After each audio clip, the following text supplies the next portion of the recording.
পরেশ বৈদ্য নয়াবাজারে একটা কাপড়ের দোকানে কাজ করে। ৩২ ভাজা কাজ। সকালে দোকান ঝাড় দিয়ে তার দিনের শুরু হয়। সন্ধ্যা পর্যন্ত খদ্দেরদের সে কাপড় দেখায়, বিকিকিনি করে। ক্যাশ দেখে দুপুরে তার ১ ঘন্টার ছুটি। এই ১ ঘন্টায় সে রান্নাবান্না করে। তার রান্নার হাত ভালো। দোকানের মালিক আজিজ মিয়া তার হাতের রান্নার বিশেষ ভক্ত। অনেককে তিনি বলেছেন, হিন্দুটা রাঁধে ভালো, বিশেষ করে মশকালাইয়ের ডাল। বাংলাদেশে এত ভালো মশকালাইয়ের ডাল আর কেউ যদি রাঁধতে পারে তাহলে আমি কান কেটে ফেলব। আজিজ মিয়া পরেশ বৈদ্যকে খুবই পছন্দ করেন। মানুষটা সৎ, তার কোনো দাবি দাওয়া নেই। থাকা খাওয়া এবং মাসে মাত্র ৩০০ টাকায় এমন বিশ্বাসী লোক পাওয়া ভাগ্যের ব্যাপার। আজিজ মিয়া প্রায়ই ভাবেন পরেশের বেতন বাড়িয়ে ৫০০ করে দেবেন।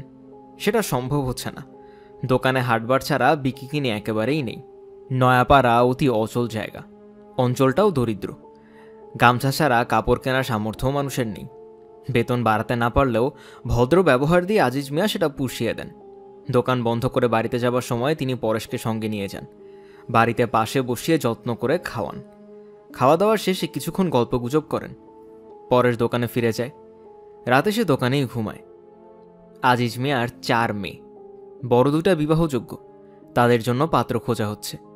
মনমতো পাত্রই পাওয়া যাচ্ছে না। পরেশ বৈদ্য হিন্দু না হয়ে মুসলমান হলে তিনি অবশ্যই তার বড় মেয়ে পরিবানু খানমের সঙ্গে তার বিয়ে দিতেন। পরেশ যদি এখন মুসলমান হয় তাহলে তিনি বিবেচনা করবেন। শুধু পরেশের বয়স একটু বেশি, ৪০-এর উপর। তবে পুরুষ মানুষের জন্য বয়স কিছু না। মেয়েদের বয়সটা গুরুত্বপূর্ণ বিষয়, পুরুষের না। তিনি বিষয়টা নিয়ে তার স্ত্রীর সঙ্গেও কথা বলেছেন। তার স্ত্রী খাদিজা বেগম হতভম্ব হয়ে বলেছেন, মালাউনের সাথে মেয়ে বিবাহ দিতে চান? কি বলেন আপনি? মুসলমান হবার পরে বিবাহ করবে, ইসলাম ধর্মীয় মতে বিবাহ। কচ্ছপ খাওয়ান্নার সাথে মেয়ের বিবাহ? সে মুসলমান হবার পরে তো আর কচ্ছপ খাবে না। এইসব আপনি ভুইলা যান। কর্মচারীর সাথে মেয়ের বিবাহ? আল্লাহ মাফ করুক, ছেলে শিক্ষা নাই দীক্ষা নাই, আপনার মেয়ে কলেজে ভর্তি হয়েছে। পরেশ বৈদ্যের লেখাপড়ায় সামান্য ঘাটতি আছে। সে ক্লাস 6-7 পর্যন্ত পড়েছে। তবে তার হাতের লেখা অত্যন্ত সুন্দর, মুক্তার মতো অক্ষর। তবে মুক্তাক্ষর কোনো পাত্রের গুণ হিসেবে বিবেচনা করা যায় না। এক আষাঢ় মাসের কথা। সারাদিন খটখটে রোদ গেছে। সন্ধ্যা নাগাদ আকাশ কালো মেঘে ঢেকে গেল। শুরু হলো প্রবল বর্ষণ। আজিজ মিয়া ঠিক করলেন আজ আর বাড়ি ফিরবেন না, দোকানেই রাতটা কাটিয়ে দেবেন। কাদা ভেঙে 2 মাইল হাঁটার অর্থ হয় না। তাছাড়া বাড়ির কাছাকাছি খালের মতো আছে, আগে পায়ে হেঁটে খাল পার হওয়া যেত। গত কয়েকদিনে পানি বেড়েছে। আজ যে বৃষ্টি হচ্ছে, খালে সাঁতার পানি হয়ে যাবার কথা।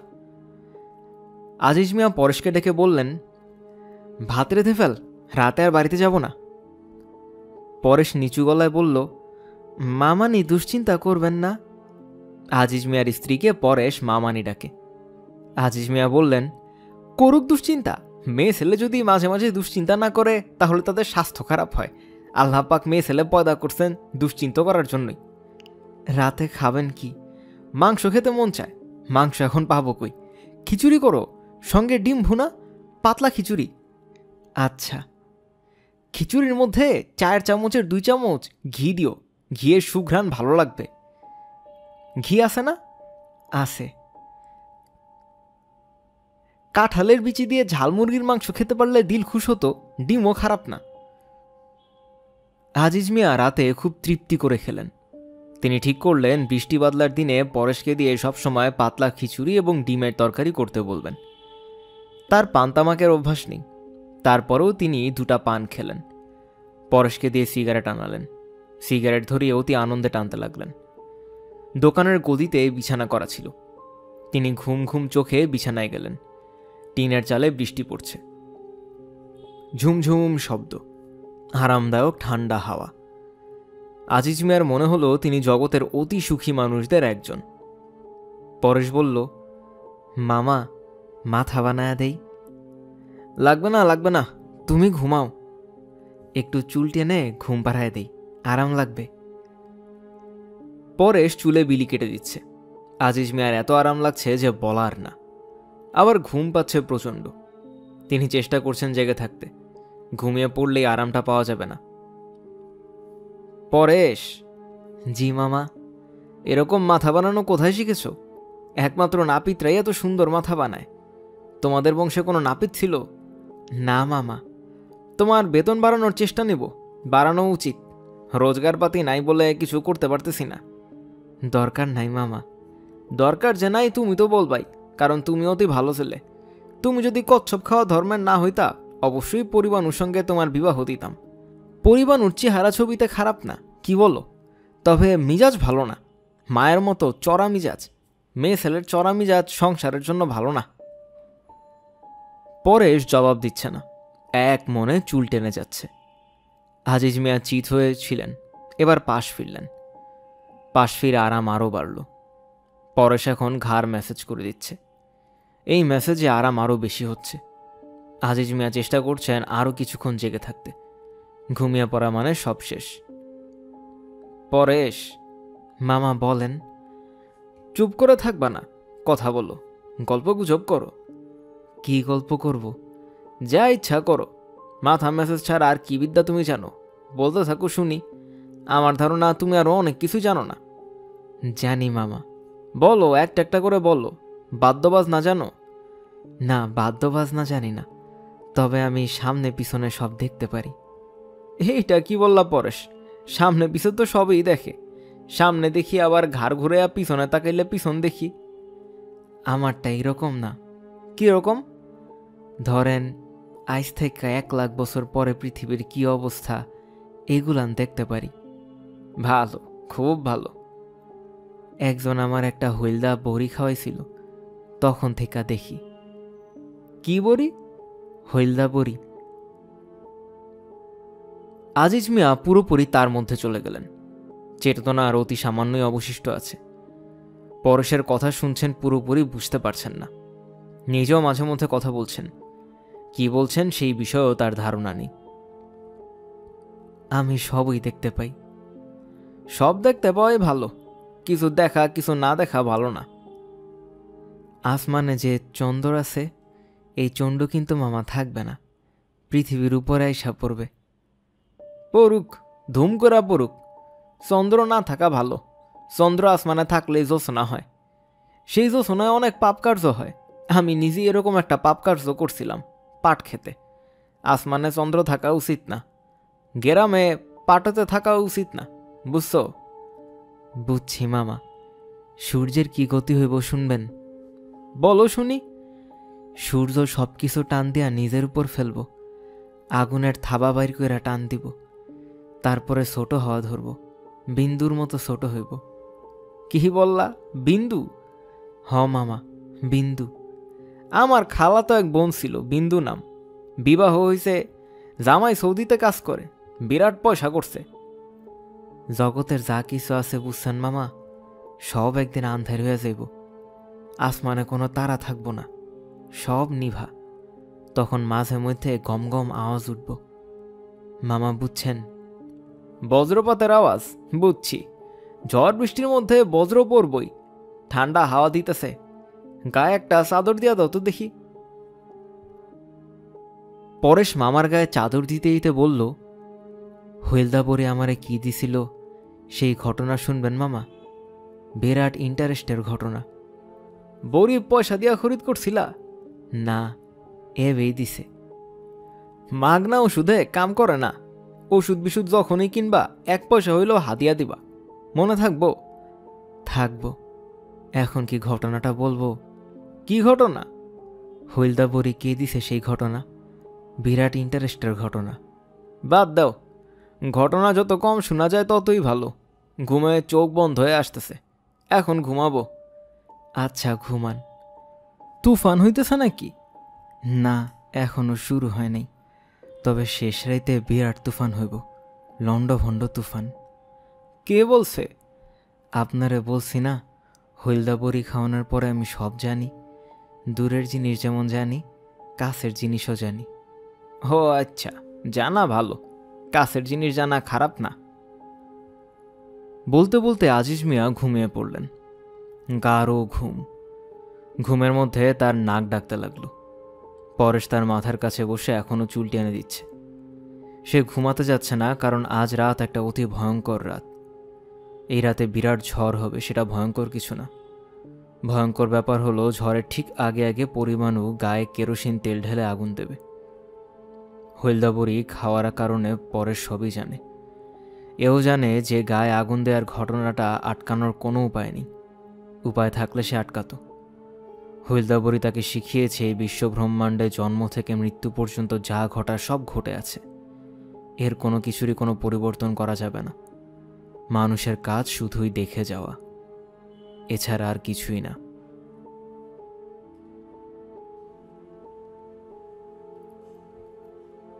তিনি নরম গলায় বললেন, ভাই, এর কোনো সাইড এফেক্ট নেই তো? সেলসম্যান জবাব দিল না, বিরক্ত চোখে শুধু তাকালো। তিনি আবারও বললেন, ভাই, এই যন্ত্রটার কোনো সাইড এফেক্ট নেই তো? সেলসম্যানের বিরক্তি চোখ থেকে সারা মুখে ছড়িয়ে পড়ল। ভ্রু কুঁচকে গেল, নিচের ঠোঁট টান টান হয়ে গেল। সে শুকনো গলায় বলল, সাইড এফেক্ট বলতে আপনি কি বুঝাচ্ছেন? মানে নেশা ধরে যায় কি না? শুনেছি একবার ব্যবহার শুরু করলে নেশা ধরে যায়। হ্যাঁ, রাত দিন যন্ত্র লাগিয়ে বসে থাকে। আপনার যদি সন্দেহ থাকে তাহলে কিনবেন না।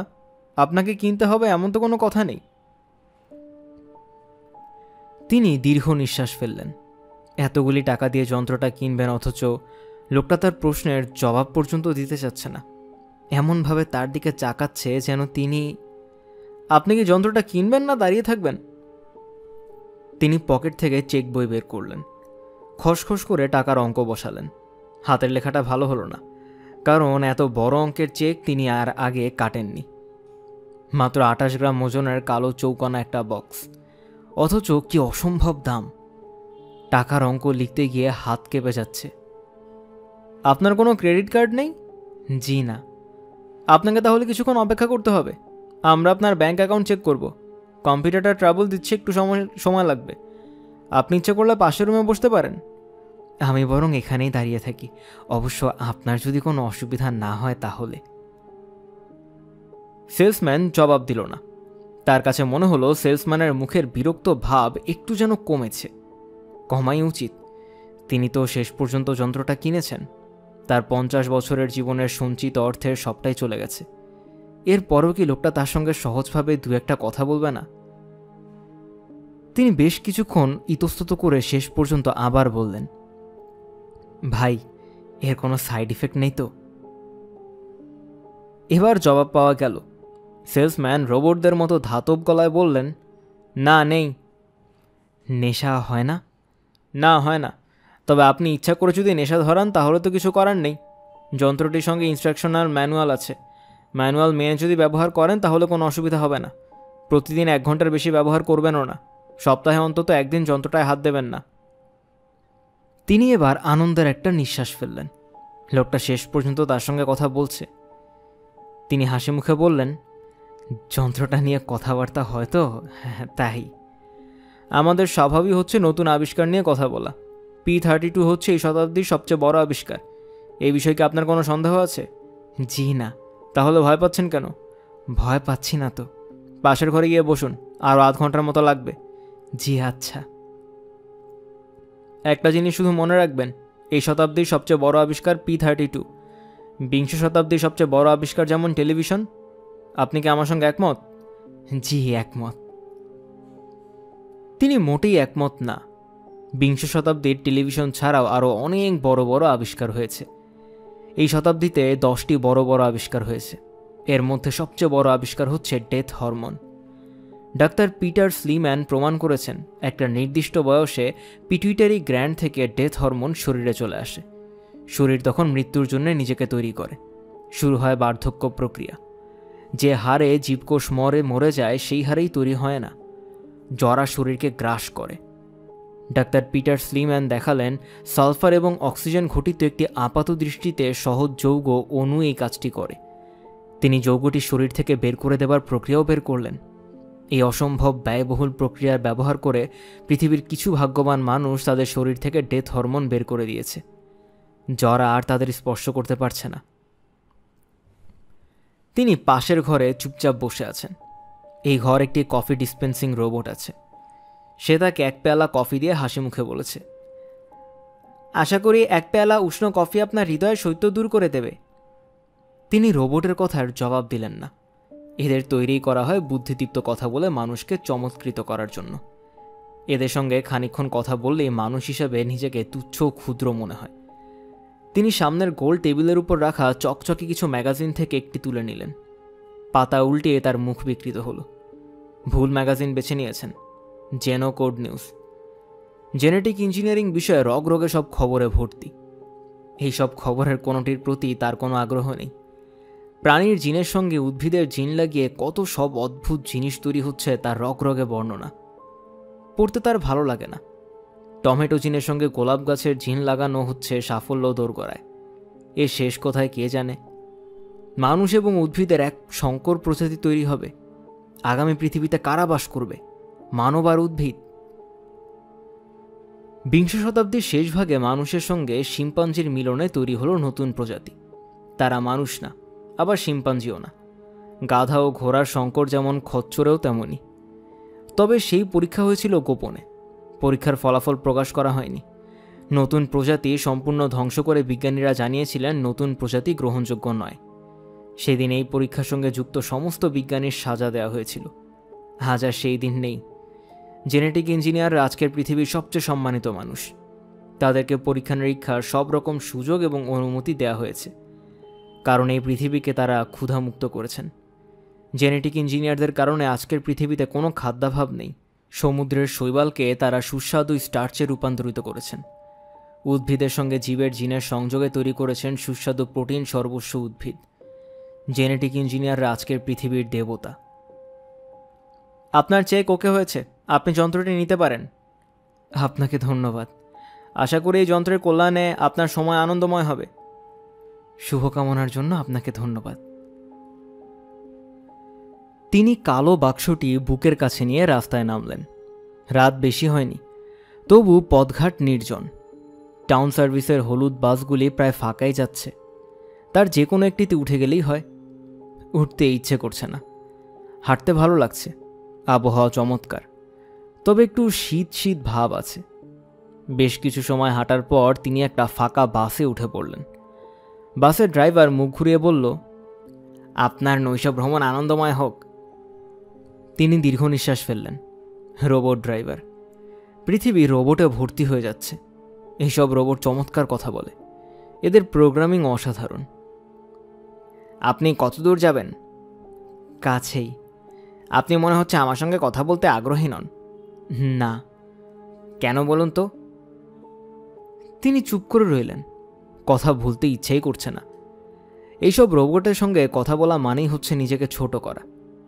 রোবট গাড়ির গতি বাড়াতে বাড়াতে বলল, আমি রোবট বলেই কি আপনি কথা বলতে চাচ্ছেন না?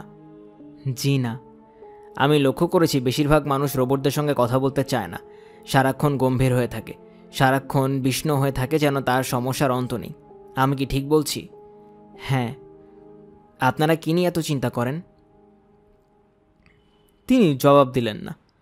জানালা দিয়ে বাইরের দৃশ্য দেখতে লাগলেন। গাড়ি রেসিডেন্সিয়াল এলাকায় ঢুকেছে। রাস্তার দুপাশে আকাশ ছোঁয়া বাড়ি। কত লক্ষ মানুষই না এইসব বাড়িতে বাস করে, তবু কেন জানি বাড়িগুলোকে প্রাণহীন মনে হয়। রোবট ড্রাইভার গাড়ির বেগ অনেকখানি কমিয়ে এনেছে। রেসিডেন্সিয়াল এলাকায় গাড়ির গতি অনেক কম রাখতে হয়। ফাঁকা রাস্তা ইচ্ছা করলেই ঝড়ের গতিতে চালানো যায়। রোবট ড্রাইভার কখনো তা করবে না। লাল বাতিতে গাড়ি থামল। রোবট বলল, এই শতকে আপনারা মানুষেরা এত অসুখী হয়ে গেলেন কিভাবে? জানি না। আপনাদের তো অসুখী হবার কোনো কারণ নেই। মানুষ ক্ষুধা জয় করেছে, রোগ ব্যাধি জয় করেছে, অমরত্ব তার হাতের মুঠোয়, তবু এত দুঃখ কেন? সামনের ব্লকেই আমি নামব। অবশ্যই। আপনি কিন্তু আমার প্রশ্নের জবাব দেননি। আপনারা মানুষরা এই শতকে সবই পেয়েছেন। হাইড্রোজেন ফুয়েল আসায় শক্তির সমস্যা মিটেছে, বাসস্থানের সমস্যা মিটেছে। আপনার নিশ্চয়ই নিজস্ব একটি অ্যাপার্টমেন্ট আছে, আছে না? আপনি নিশ্চয়ই একা থাকেন না, আপনার স্ত্রী আছে। তারপরও P-32 কিনে এনেছেন। অনেক টাকা গেল, তাই না? হ্যাঁ। আপনি কি হ্যাঁ ছাড়া আর কিছুই বলবেন না? আমি এখানেই নামব।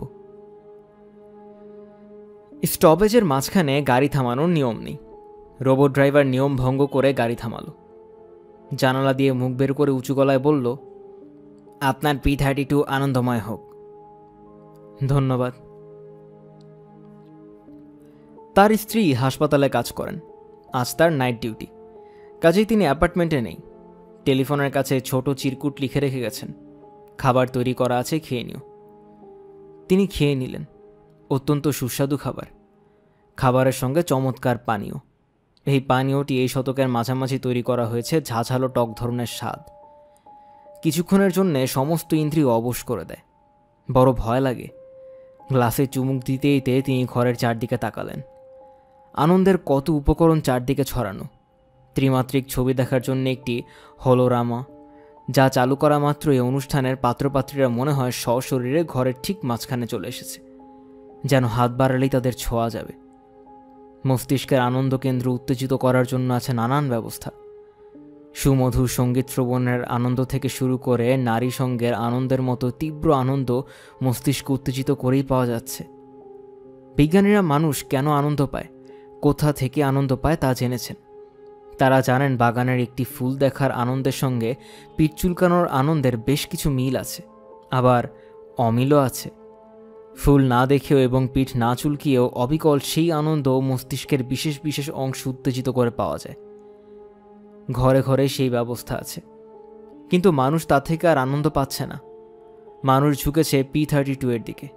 কে জানে, একসময় হয়তো এই যন্ত্রটিও তার ভালো লাগবে না। তিনি তার স্ত্রীকে P32 কেনার খবর দেবার জন্য ফোন করলেন। রোবটদের মতো ভাবলেশীন গলায় বললেন, আমি আজ একটা P32 কিনেছি। সে কি সত্যি? হ্যাঁ, বিরাট ভুল করেছ। কেন? আমাদের মতো দম্পতিদের সরকার থেকে একটি করে এই যন্ত্র দেয়া হবে বলে কথা হচ্ছে, তুমি কি জানতে না? জানতাম। তাহলে কবে না কবে দেয়, আগে ভাগেই কিনে ফেললাম। তুমি কি রাগ করেছ? না। যন্ত্রটা কি ব্যবহার করেছ? এখনও করিনি, এখন করব। আচ্ছা, তোমার যন্ত্র তোমার জীবনকে আনন্দময় করে তুলুক। আমাদের মতো দম্পতিদের যন্ত্রের আনন্দের প্রয়োজন আছে। তোমাকে ধন্যবাদ। তিনি টেলিফোন রেখে দিলেন। কাগজের মোড়ক খুলে কালো বাক্সটি বের করে টেবিলে রাখতে রাখতে মনে মনে বললেন, আমাদের মতো দম্পতি, এই বাক্যটি আমার ভালো লাগে না। ভালো না লাগলেও তার স্ত্রী এই বাক্যটি তাকে দিনের মধ্যে কয়েকবার বলেন। হয়তো এই নিয়ে তার মনে গোপন ক্ষোভ আছে। ক্ষোভ থাকার কোনোই কারণ নেই। তাদের মতো দম্পতি পৃথিবীতে অসংখ্য আছে যারা সন্তান জন্মাবার অধিকার পাননি। মানবজাতির স্বার্থেই তা করা হচ্ছে। পরিকল্পিতভাবে পৃথিবীর জনসংখ্যা কমিয়ে আনার একটি শর্তই হচ্ছে একদল সন্তানহীন দম্পতি। মানুষ মৃত্যুকে যদি সত্যি সত্যি জয় করে ফেলে, তাহলে জনসংখ্যা আরও কমাতে হবে, তাদের মতো দম্পতির সংখ্যা আরও বাড়বে। তিনি যন্ত্র হাতে নিয়ে সোফায় এসে বসলেন।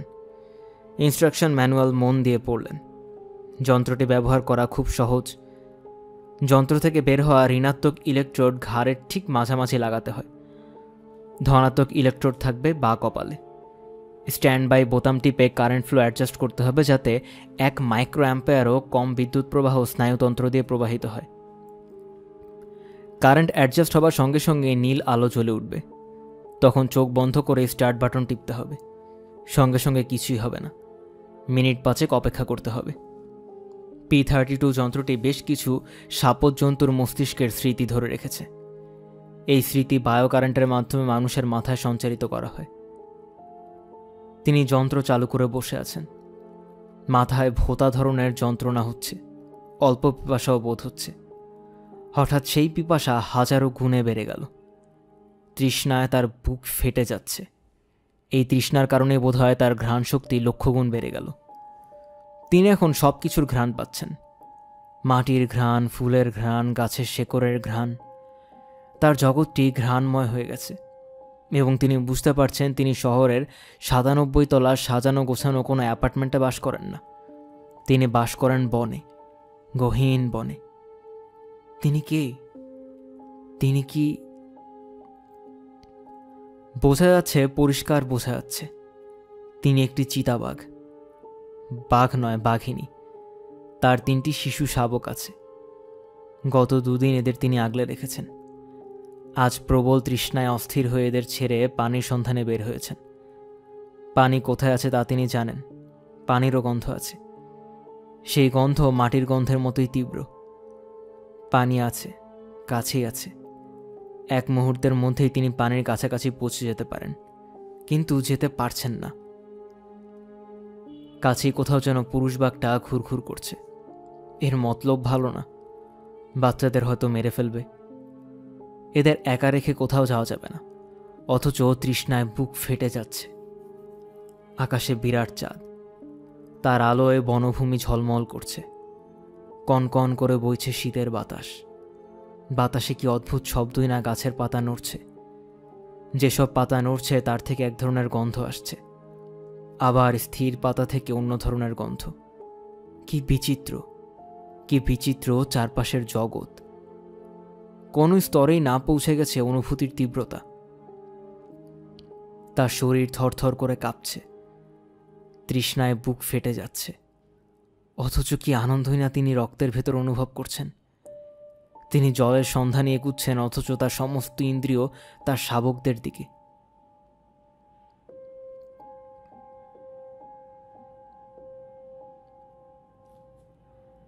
তারও অনেক পরের কথা। ডেথ হরমোন রক্তের ভেতরেই ভেঙে ফেলার অতি সহজ পদ্ধতি বের হয়েছে। মানুষ জরা রোধ করেছে, মানুষকে এখন অমর বলা যেতে পারে। বার্ধক্যজনিত কারণে তার আর মৃত্যু হবে না। জীবাণু এবং ভাইরাস ঘটিত কোনো অসুখও পৃথিবীতে নেই। মানুষকে কি এখন তাহলে অমর বলা যাবে? হ্যাঁ, হয়তোবা। অমর মানুষরা এখন দিনরাত ঘরেই বসে থাকে। তাদের কাজ করার প্রয়োজন নেই। কাজের জন্য আছে রোবট শ্রেণী। চিন্তা ভাবনারও কিছু নেই। অমরত্বের বেশি আর কিছু তো মানুষের চাইবারও নেই। এখনকার মানুষ দিনের পর দিন একই জায়গায় একই ভঙ্গিতে বসে থাকে। P32 যন্ত্র লাগিয়ে পশুদের জীবনের অংশবিশেষ যাপন করতে তাদের ভালো লাগে। এই তাদের একমাত্র আনন্দ, পশুদের জীবন। মোহাম্মদ আব্দুল কুদ্দুস পত্রিকা অফিসে কাজ করে। বড় কাজ না, ছোট কাজ, চা বানানো। সম্পাদক সাহেবের জন্য চা সিগারেট এনে দেয়। ড্রাইভার গাড়িতে তেল নেবে, সঙ্গে যাওয়া যাতে তেল চুরি করতে না পারে। এই ধরনের টালটু ফালটু কাজ। কুদ্দুসের বয়স 52 থেকে 16 বাদ দিলে থাকে 36। 16 বছরে মেট্রিক পরীক্ষা দেবার পর পুরো পরীক্ষা দিতে পারেনি, যদিও ইংলিশ প্রথম পর্যন্ত দিয়েছিল। গত 36 বছর ধরে সে নানান ধরনের চাকরি করেছে, সবই টালটু ফালটু চাকরি। অবিশ্বাস্য হলেও সত্য, কিছুদিন সে একটা চোরের অ্যাসিস্ট্যান্টও ছিল। নিতান্ত ভদ্র ধরনের চোর, সুন্দর চেহারা, স্যুট পরে ঘুরে বেড়াতো, শান্তিনিকেতনী ভাষায় কথা বলতো। বোঝার কোনো উপায় নেই লোকটা বিরাট চোর। কুদ্দুস যেদিন বুঝতে পেরেছে, সেদিনই চাকরি ছেড়ে দিয়ে বাইতুল মোকাররম মসজিদে গিয়ে মসজিদের খতিবের মাধ্যমে তওবা করেছে। চোরের সঙ্গে বাস করে 400 টাকার মতো জমিয়েছিল। তার অর্ধেক মসজিদের দান বাক্সে ফেলে দিয়েছে। ইচ্ছা ছিল পুরোটাই দিয়ে দেবে, না খেয়ে থাকতে হবে বলে দিতে পারেনি। গত 36 বছরে যেসব চাকরি কুদ্দুস করেছে তার তুলনায় পত্রিকা অফিসের চাকরিটা শুধু ভালো না, অসম্ভব ভালো। দেশ বিদেশের টাটকা খবরের সঙ্গে যুক্ত থাকার মতো সৌভাগ্য বাংলাদেশের কটা মানুষের আছে? সকালবেলা ঘুম থেকে উঠেই বিনা পয়সায় খবরের কাগজ পড়া যাচ্ছে। এই সৌভাগ্য তো সহজ সৌভাগ্য না, জটিল সৌভাগ্য। প্রতিদিন সকালবেলা খবরের কাগজটা হাতে নিয়ে নিজের সৌভাগ্যে কুদ্দুস নিজেকেই ঈর্ষা করে। যুবক বয়সে সে একবার গণক দিয়ে হাত দেখিয়েছিল। গণক বলেছিল, শেষ বয়সটা আপনার মহাসুখে কাটবে, বিরাট সম্মান পাবেন। পত্রিকা অফিসে কাজটা পাবার পর কুদ্দুসের ধারণা গণক মোটামুটি সত্যি কথাই বলেছে, শুধু বিরাট সম্মানের জায়গায় একটু ভুল করেছে। তা কিছু ভুল ত্রুটি তো হবেই। কুদ্দুস রাতে পত্রিকা অফিসেই ঘুমায়। কোনো এক কোনাকানা খুঁজে নিয়ে মাদুর পেতে শুয়ে পড়ে। চাদর দিয়ে সারা শরীর ঢেকে ফেললে মশার হাত থেকে মুক্তি। মেস করে থাকতে হচ্ছে না বলে বেশ কিছু টাকাও বেঁচে যাচ্ছে। বেতন যা পাওয়া যায় তাতে আলাদা ঘর ভাড়া করে বা মেস করে থাকা সম্ভব না। তার দরকারই বা কি? সে একা মানুষ, এত শৌখিনতার কোনো দরকার নেই। পত্রিকা অফিসে কাজ করতে এসে তার গত 3 বছরে 10,500 টাকা জমে গেছে। অকল্পনীয় একটা ব্যাপার। টাকাটা পত্রিকার সম্পাদক মতিউর রহমান সাহেবের কাছে জমা আছে, চাইলেই উনি দেন। কুদ্দুসের টাকার কোনো দরকার নেই, তবু মাঝে মাঝে মতিউর রহমান সাহেবের কাছ থেকে টাকাগুলি চেয়ে আনে। সারাদিন হাতে নিয়ে চুপচাপ বসে থেকে সন্ধ্যাবেলা ফেরত দিয়ে আসে। টাকা হাতে নিরিবিলি বসে থাকতে তার ভালো লাগে। নিজেকে রাজা বাচ্চার মতো মনে হয়। আজ সকালে তেমন কোনো কারণ ছাড়াই কুদ্দুসের নিজেকে রাজা বাচ্চার মতো মনে হতে লাগলো। সে চায়ের কাপ হাতে পত্রিকা হাতে বসেছে, পা নাচাতে নাচাতে কাগজ পড়ছে। মজার মজার খবরে আজ কাগজ ভর্তি। খবরগুলি পড়ে ফেললেই তো মজা শেষ হয়ে গেল। কাজেই কুদ্দুস প্রথমে শুধু হেডলাইনে চোখ বুলাবে, ভেতরের ব্যাপারগুলি ধীরে সুস্থে পড়া যাবে, তাছাড়া কিছু নেই। সম্পাদক সাহেব চলে এসেছেন। তাকে প্রথম দফায় চা দেয়া হয়েছে। তিনি ঘণ্টাখানিকের ভেতর আর ডাকবেন না। কুদ্দুস শীষ দিয়ে একটা গানের সুর তোলার চেষ্টা করতে লাগলো। ইদানিং এই গানটা খুব হিট করছে। কুদ্দুস পত্রিকার 3 নম্বর পাতাটা খুলল। আজকের দিনটা কেমন যাবে 3 নম্বর পাতায় ছাপা হয়। কুদ্দুস এই অংশটা প্রথমে পড়ে। তার ধনু রাশি। তার ব্যাপারে আজকের দিনটা কেমন যাবে তে যা লেখা সব মিলে যায়। একবার লেখা হলো দুর্ঘটনার সম্ভাবনা। সেদিন অকারণে হুমড়ি খেয়ে পড়ে বুড়ো আঙুলের নখের অর্ধেকটা ভেঙে গেল। আজকের রাশিফলে লেখা ধনুরাশির জন্য আজ যাত্রা শুভ, ভ্রমণের যোগ আছে, কিঞ্চিত অর্থনাশের আশঙ্কা, শত্রুপক্ষের তৎপরতা বৃদ্ধি পাবে, শত্রুর কারণে সম্মানহানির আশঙ্কা। সম্মানহানির আশঙ্কায় কুদ্দুস খানিকটা চিন্তিত বোধ করছে। সম্মান বলতে গেলে কিছুই নেই, যা আছে তাও যদি চলে যায় তাহলে তো মুশকিল। পত্রিকার সব হেডলাইন শেষ করবার আগেই কুদ্দুসের ডাক পড়ল। মতিউর রহমান সাহেবের ইলেকট্রিক বেল ঝনঝন শব্দে বেজে উঠল। কুদ্দুস এমনভাবে লাফিয়ে উঠল যে তার কাপ থেকে চা পুরোটা ছলকে গায়ে পড়ে গেল। শার্টটা নতুন কেনা, আজ নিয়ে মাত্র 3বার পরা হয়েছে। সাদা কাপড়ের চায়ের রং সহজে ওঠে না, এক্ষুনি ধুয়ে ফেলতে পারলে ভালো হতো,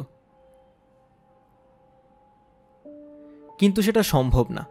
মতিউর রহমান স্যার ডেকেছেন, 1 সেকেন্ড অপেক্ষা করা যাবে না। কুদ্দুস প্রায় ছুটে সম্পাদক সাহেবের ঘরে ঢুকল।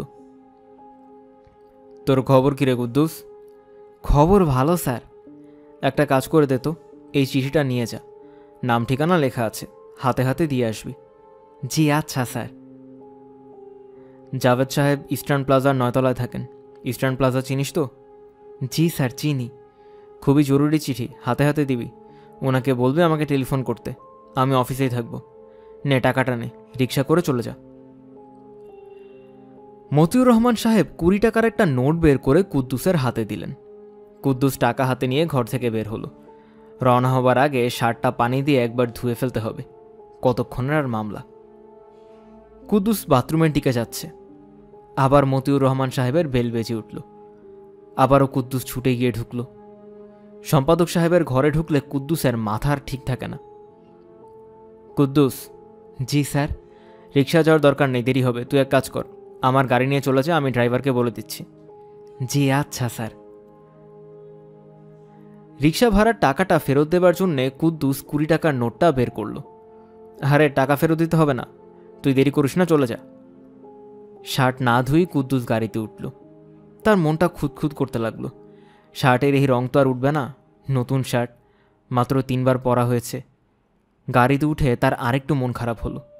আবার একটা ভুল করা হয়েছে। পত্রিকাটা সাথে নিয়ে এলে হতো।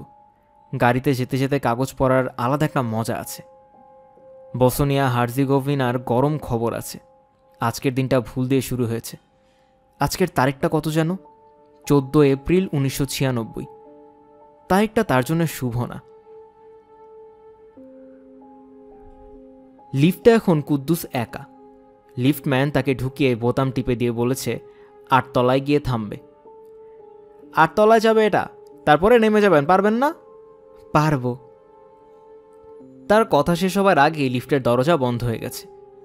লিফট চলছে না, স্থির হয়ে আছে। একটা লাল বাতি জ্বলছে আর নিভছে। মাথার উপর শাঁসা শব্দে ফ্যান ঘুরছে। অদ্ভুত ফ্যান, গায়ে কোনো বাতাস লাগছে না। লিফটের ভেতর বিরাট একটা আয়না লাগানো। আয়নার দিকে তাকিয়ে কুদ্দুসের মন খারাপ হয়ে গেল। শার্টের দাগটা খুব বাজেভাবে দেখা যাচ্ছে। এখন লন্ড্রিতে দিয়েও লাভ হবে না, টাকা খরচ হবে অথচ দাগ উঠবে না। আচ্ছা, লিফটটা চলছে না, ব্যাপারটা কি? লিফটম্যান মনে হয় শুধু দরজা বন্ধ করার বোতাম টিপেছে, ওপরে ওঠার বোতামটা টিপতে ভুলে গেছে। সে কি 7 লেখা বোতামটা টিপবে? কুদ্দুস মনস্থির করতে পারছে না। এই কি বিপদে পড়া গেল। আগে জানলে সিঁড়ি দিয়ে হেঁটে হেঁটে উপরে উঠে যেত। 8 তলায় ওঠা এমন কোনো ব্যাপার না। পাগল মন গানটার প্রথম লাইনটা কুদ্দুস মনে মনে কয়েকবার গাইল। ইচ্ছে করলে শব্দ করেও গাইতে পারে। লিফটে তো সে একা। লিফটের ভেতরে গান গাইলে কি বাইরে থেকে আর শোনা যায়? হোস করে একটা শব্দ হয়ে লিফটের ভেতরটা পুরোটা অন্ধকার হয়ে গেল। ইলেকট্রিসিটি কি চলে গেল? কুদ্দুসের বুকে ধক করে একটা ধাক্কা লাগলো। ঢাকা শহরে কারেন্টের কোনো ঠিক ঠিকানা নেই। একবার চলে গেলে কখন আসবে কে জানে। লিফটের ভেতর কতক্ষণ থাকতে হবে? লিফটম্যান যে গেছে তারও ফেরার নাম নেই। কি হচ্ছে না হচ্ছে সে খোঁজখবর করবে না। অ্যাডমিনিস্ট্রেশন ভালো না। মতিউর রহমান স্যারের হাতে পড়তো, এক পাচে ঠিক করে দিত। কুদ্দুস খুব সাবধানে লিফটের দরজায় কয়েকবার ধাক্কা দিল।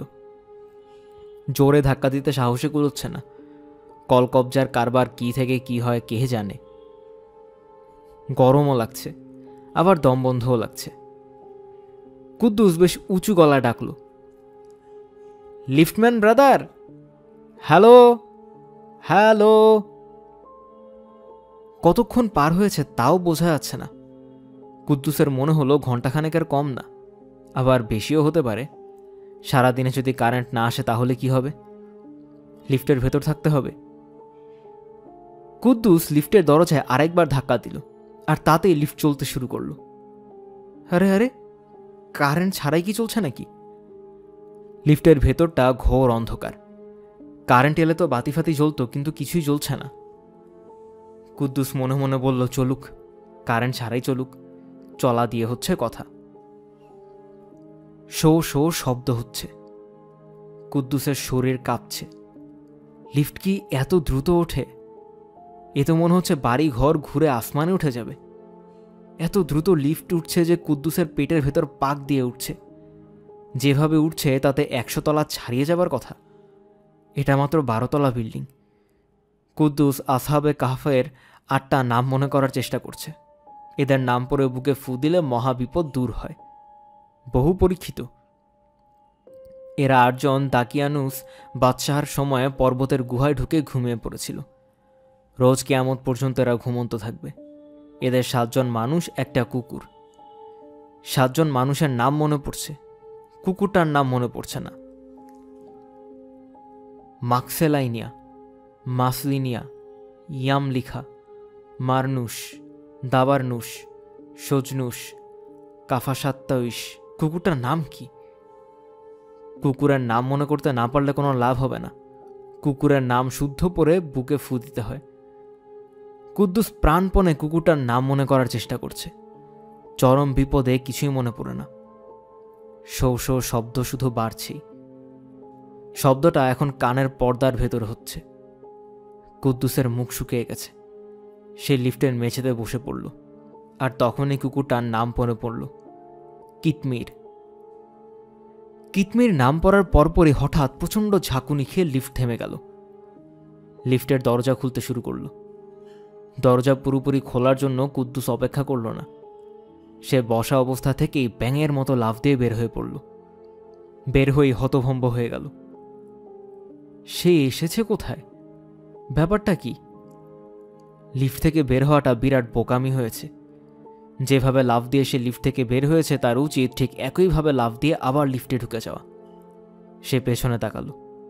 পেছনে লিফট নেই। লিফট কেন? কোনো কিছুই নেই। চারদিকে ভয়াবহ শূন্যতা। সে নিজেও বসে আছে শূন্যের ওপর। মাথার ওপর আকাশ থাকার কথা, আকাশ ফাকাশ কিছুই তো নেই। তার চারপাশে কুয়াশার মতো হালকা ধোঁয়া। সেই ধোঁয়ার রং ঈষৎ গোলাপি। কুদ্দুস মনে মনে বলল, ইয়া গাফুরুর রহিম, এ কি বিপদে পড়লাম! ও আল্লাহ পাক, আমাকে বিপদ থেকে উদ্ধার করেন। একবার যদি এই বিপদ থেকে উদ্ধার পায় তাহলে সে শুক্রবারে তারা মসজিদে সিন্নি দেবে এবং বাকি জীবনে আর লিফটে চড়বে না। দরকার হলে 500 তলা পর্যন্ত হেঁটে উঠবে। কুদ্দুস চোখ বন্ধ করে ফেলেছে।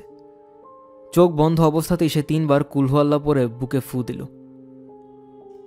তারপর সে চোখ খুলবে, তাতে যদি কিছু হয়। কিন্তু কোনো দোয়াই প্রথম চোটে মনে পড়ছে না। হায় হায়, এ কেমন বিপদ!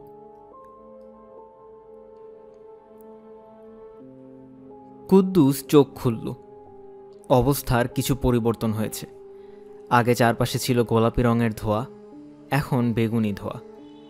আগে কোনো শব্দ ছিল না, এখন একটু পর পর সাপের শীষের মতো তীব্র শব্দ হচ্ছে। শব্দটা শরীরের ভেতরে ঢুকে কলজে কাঁপিয়ে দিচ্ছে। এর চেয়ে তো আগেই ভালো ছিল।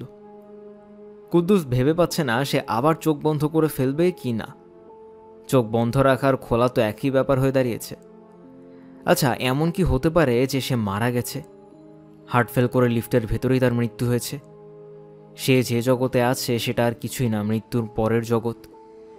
এরকম তো হয়, কিছু বোঝার আগেই কত মানুষ মারা যায়। সেও মারা গেছে, মৃত্যুর পর তাকে আবার জিন্দা করা হয়েছে। কিছুক্ষণের ভেতর মুনকার নাকের আসবে, তাকে সওয়াল জবাব শুরু করবে। তোমার ধর্ম কি, তোমার নবীকে, এইসব জিজ্ঞেস করবে। হে কি বিপদ! তুমি কে? কুদ্দুস চমকে চারদিকে তাকালো। কাউকে সে দেখতে পেল না। প্রশ্নটা সে পরিষ্কার শুনল। তাকেই যে প্রশ্ন করা হয়েছে তাও বোঝা যাচ্ছে। কেমন গম্ভীর ভারী গলা, শুনলেই তো ভয় লাগে। এই, তুমি কে?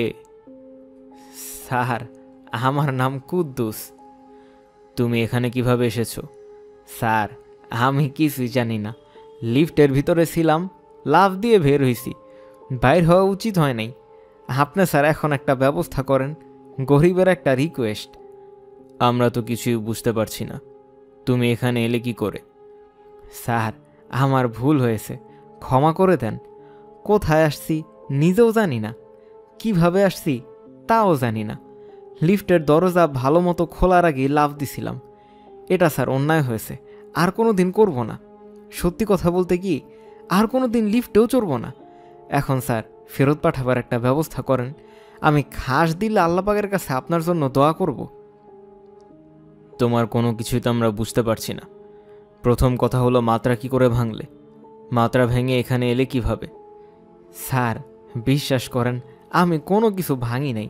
যদি কিছু ভাঙা থাকে আপনা আপনি ভাঙছে, তার জন্য স্যার আমি ক্ষমা চাই। যদি বলেন পায়ে ধরবো, কোনো অসুবিধা নেই। তুমি তো বিরাট সমস্যার সৃষ্টি করেছো।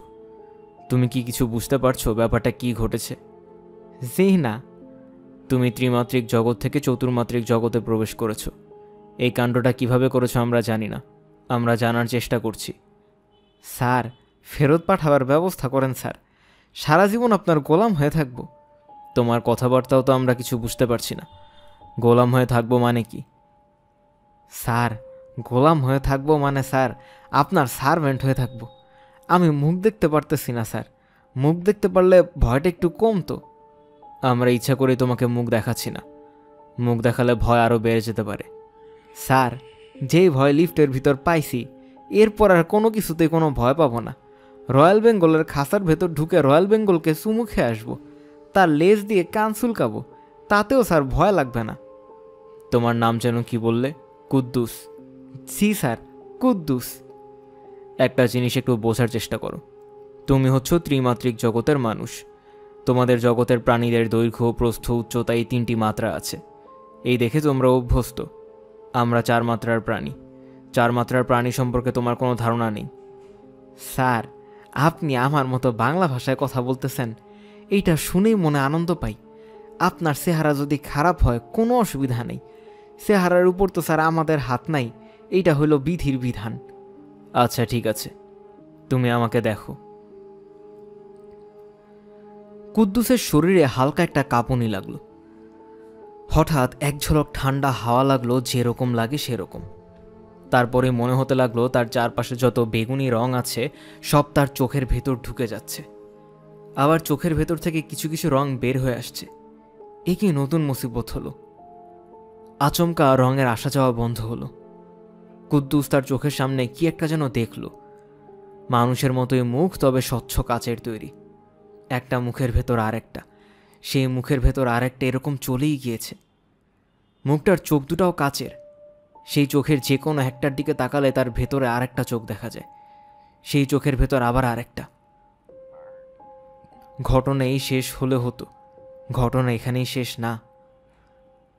কুদ্দুসের কখনো মনে হচ্ছে ভয়ঙ্কর সেই মানুষটার ভেতরে আছে, আবার পর মুহূর্তে মনে হচ্ছে ভয়ঙ্কর এই মানুষটা তার ভেতরে বসে আছে। এই কুৎসিত জিনিসটাকে মানুষ বলার কোনো কারণ নেই। মানুষ ছাড়া কুদ্দুস তাকে আর কি বলবে ভেবেও পাচ্ছে না।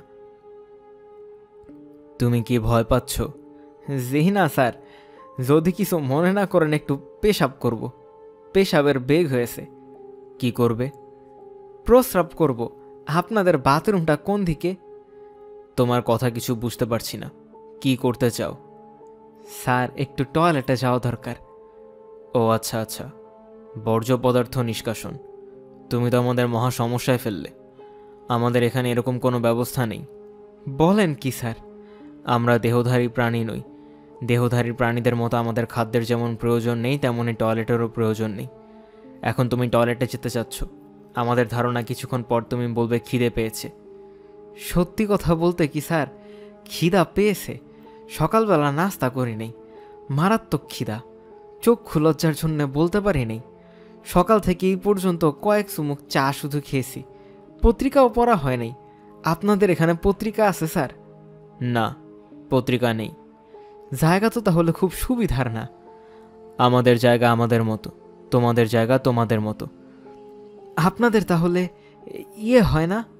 ইয়ে মানে কি? ওই পেশাব পায়খানার কথা বলতেছি, বর্জ্য পদার্থ। না, আমাদের এই সমস্যা নেই। তোমাকে তো একবার বলা হয়েছে আমরা তোমাদের মতো দেহধারী না, শুধু দেহধারীদেরই খাদ্য লাগে। খাদ্যের প্রশ্ন যখন আসে তখনই চলে আসে বর্জ্য পদার্থের ব্যাপার। তবুও স্যার, আমার মনে হয় বাইরের গেস্টদের জন্য 2-3টা টয়লেট বানায় রাখা ভালো। দেহধারী কোনো অতিথির আমাদের এখানে আসার উপায় নেই। আপনি তো স্যার একটা মিস্টেক কথা বললেন, আমি চলে আসছি না? হ্যাঁ, তুমি চলে এসেছো, অস্বীকার করার কোনো উপায় নেই। কিভাবে এসেছো সেই রহস্য এখনো ভেদ করা সম্ভব হয়নি। স্যার, বিশ্বাস করেন, নিজের ইচ্ছায় আসি নাই। যে দেশে খাওয়া দাওয়ার ব্যবস্থা নাই, পেশাব পায়খানার উপায় নাই, সেই দেশে খামাখা কী জন্যে আসবো বলেন? তাও যদি দেখার কিছু থাকতো একটা কথা ছিল, দেখারও কিছু নেই। স্যার, আপনাদের সমুদ্র আছে? আছে, তবে সেই সমুদ্র তোমাদের সমুদ্রের মতো না। আমরা সময়ের সমুদ্রে বাস করি। তোমাদের কাছে সময় হচ্ছে নদীর মতো বয়ে যাওয়া, আমাদের সময় নদীর মতো প্রবাহমান নয়, সমুদ্রের মতো স্থির।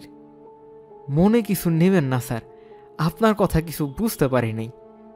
সময় সম্পর্কিত এই ধারণা ত্রিমাত্রিক জগতের প্রাণীদের পক্ষে অনুধাবন করা খুবই কঠিন। অঙ্ক এবং পদার্থবিদ্যায় তোমার ভালো জ্ঞান থাকলে চেষ্টা করে দেখতাম। এটা বলে স্যার আমাকে লজ্জা দিবেন না, আমি খুবই মূর্খ। অবশ্য স্যার, মূর্খ হবার সুবিধাও আছে। মূর্খদের সবাই স্নেহ করে, বুদ্ধিমানদের কেউ স্নেহ করে না, ভয় পায়। মতিউর রহমান স্যার যে আমাকে অত্যন্ত স্নেহ করে, তার কারণ একটাই, আমি মূর্খ, বিরাট মূর্খ।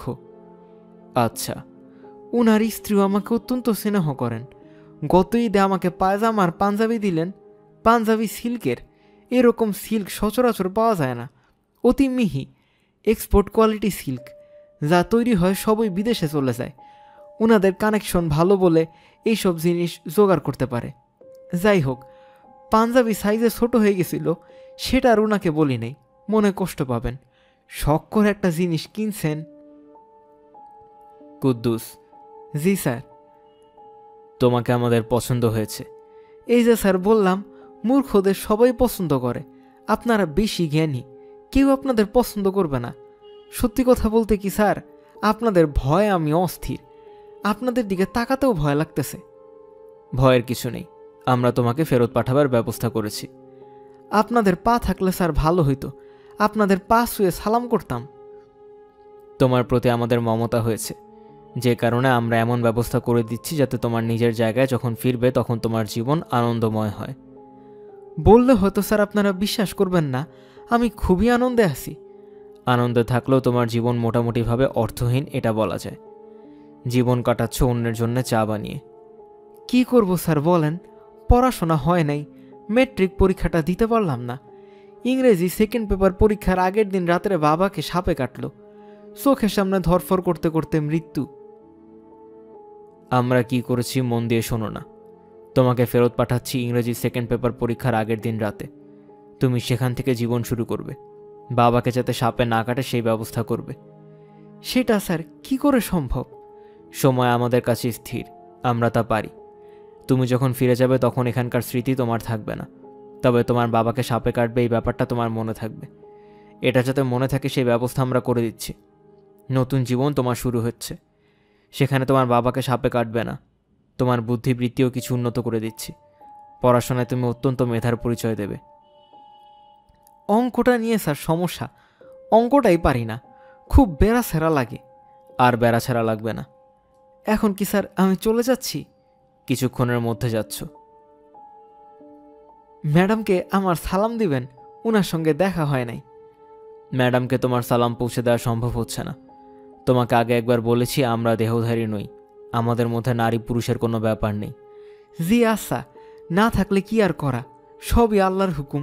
একটু দোয়া রাখবেন স্যার, এই বিপদ থেকে কোনোদিন উদ্ধার পাবো চিন্তা করি নেই। কুদ্দুস হঠাৎ তার বুকে একটা ধাক্কার মতো অনুভব করল। গভীর ঘুমে সঙ্গে সঙ্গে তলিয়ে পড়ল। ঘুমের মধ্যে তার মনে হচ্ছে সে যেন অতল কোনো সমুদ্রে তলিয়ে যাচ্ছে। সেই সমুদ্রের পানি সীসার মতো ভারী, বরফের মতো ঠান্ডা, পানির রং গাঢ় গোলাপি। সে তলিয়েই যাচ্ছে এবং তলিয়েই যাচ্ছে। এই সমুদ্রের কি কোনো তলা নেই, নাকি এখন সে মারা যাচ্ছে? কুদ্দুসের ঘুম পাচ্ছে, চোখের পাতা ভারী হয়ে আসছে। সে চোখ মেলে রাখতে পারছে না, অথচ তার ইচ্ছা জেগে থাকে। অদ্ভুত ব্যাপার কি হচ্ছে দেখে। কুদ্দুসের ঘুম ভেঙেছে। সে তার গ্রামের বাড়িতে চৌকির উপর বই খাতা মেলে পড়তে বসছিল। পড়তে পড়তে ঘুমিয়ে পড়েছিল। কি সর্বনাশের কথা! কাল ইংরেজি সেকেন্ড পেপার পরীক্ষা। রচনা এখনো দেখা হয়নি। আ জার্নি বাই বোট এই বছর আসার কথা, গত বছর তো আসেনি। কুদ্দুস রচনা বই নিল, আর তখন মনে হলো তাকে একটা সাপ মারতে হবে। সাপটা কিছুক্ষণের মধ্যেই বের হবে, ভয়ঙ্কর বিষধর একটা সাপ। এরকম মনে হবার কি কারণ কুদ্দুস বুঝতে পারল না। তারপরও সে হারিকেন হাতে নেমে এলো। একটা মোটা লাঠি দরকার। লাঠি হাতে এক্ষুনি তাকে তার বাবার কাছে গিয়ে দাঁড়াতে হবে। হাতে একটুও সময় নেই। কেউ একজন তাকে বলছে তাড়াতাড়ি করো, তাড়াতাড়ি। সেই কেউ একজনটা কে কুদ্দুস জানে না, শুধু জানে এক্ষুনি একটা সাপ তার বাবাকে ছোবল দিতে আসবে। তার দায়িত্ব সাপটাকে মারা। যদি মারতে পারে তবেই তার জীবন হবে অন্যরকম। কুদ্দুস তীক্ষ্ণ চোখে তাকালো। হয়তো সাপটা শঙ্খচূড় নিঃশব্দে এগিয়ে আসছে। হ্যারিকেনের আলোয় চোখ জলজল করছে। মোবারক হোসেন ভাত খেতে বসে তরকারির বাটির দিকে তাকিয়ে বললেন, এটা কি? তার গলার সুরে অদূরবর্তী ঝড়ের আভাস। মনে হচ্ছে ভয়ঙ্কর কিছু হয়ে যাবে। মনোয়ারা অদূরবর্তী ঝড়ের সম্ভাবনা সম্পূর্ণ আগ্রাহ্য করে স্বাভাবিক গলায় বললেন, কি হয়েছে? এটা কিসের তরকারি? কই মাছের ঝোল। কই মাছের ঝোলে তরকারি কি? চোখে দেখতে পাচ্ছ না কি দিয়েছি? ফুলকপি, সিম। তোমাকে কতবার বলেছি ফুলকপির সঙ্গে সিম দেবে না। ফুলকপির এক স্বাদ, সিমের আলাদা স্বাদ। আমার তো দুটা জিভ না যে একটায় সিম খাবো আর অন্যটায় ফুলকপি। যে তরকারি খেতে ইচ্ছে করে সেটা নিয়ে খেলেই হয়। খেতে বসে খামাখা চিৎকার করছো কেন? এই তরকারি তো আমি মরে গেলেও খাবো না। না খেলে না খেও, ডাল আছে, ডাল খাও। শুধু ডাল দিয়ে ভাত খাবো? এটা তো হোটেল না যে 14 পদের রান্না আছে। মোবারক হোসেনের প্রচণ্ড ইচ্ছা হচ্ছে তরকারির বাটি ছুঁড়ে মেঝে ফেলে দিতে। এই কাজটা করতে পারলে রাগটা ভালো দেখানো হয়। এতটা বাড়াবাড়ি করতে সাহসে কুলাচ্ছে না। মনোয়ারা সহজপাত্রী না। তার চীনামাটির বাটি ভাঙবে আর সে চুপ করে থাকবে, এটা হবার না। মোবারক হোসেন কই মাছের ঝোলের বাটি ধাক্কা দিয়ে সরিয়ে উঠে দাঁড়ালেন। ধাক্কাটা হিসাব করে দিলেন, যেন তরকারি পড়ে যায় আবার বাটিটাও না ভাঙে। কি হলো, খাবে না? মোবারক হোসেন কিছু না বলে ভাতের থালায় হাত ধুয়ে ফেললেন। থালায় ভাত বাড়া ছিল, কিছু ভাত নষ্ট হলো। হাত ধোয়ার দরকার ছিল না, তার হাত পরিষ্কার। খাওয়া শুরুর আগেই গন্ডগোল বেঁধে গেল। ভাত খাবে না? না, তোমার ভাতে আমি করে দিই। বাক্যটা খুব কঠিন হয়ে গেল। রাগের সময় হিসাব করে কথা বলা যায় না, তবে কঠিন বাক্যও কিছু হলো না। মনোয়ারা খুবই স্বাভাবিক ভঙ্গিতে তরকারির বাটি, ডালের বাটি তুলে ফেলতে শুরু করলেন, যেন কিছুই হয়নি। মোবারক হোসেন স্তম্ভিত হয়ে পড়লেন। পরিবারের প্রধান মানুষটা রাগ করে বলছে ভাত খাবে না। তাকে সাধাসাধি করার একটা ব্যাপার আছে না? মনোয়ারা কি বলতে পারতো না ভুল হয়েছে, ভবিষ্যতে আর কখনো সিম আর ফুলকপি একসঙ্গে রাধা হবে না? কিংবা বলতে পারতো 2 মিনিট বসো, চট করে একটা ডিম ভেজে দেই, শুকনো মরিচ আর পেঁয়াজ কুচলে মরিচের ভর্তা বানিয়ে দেই, মরিচের ভর্তা তার অত্যন্ত প্রিয়। এই জিনিসটা বানাতে কতক্ষণই বা লাগে, তা না ভাত তরকারি তুলে ফেলেছে।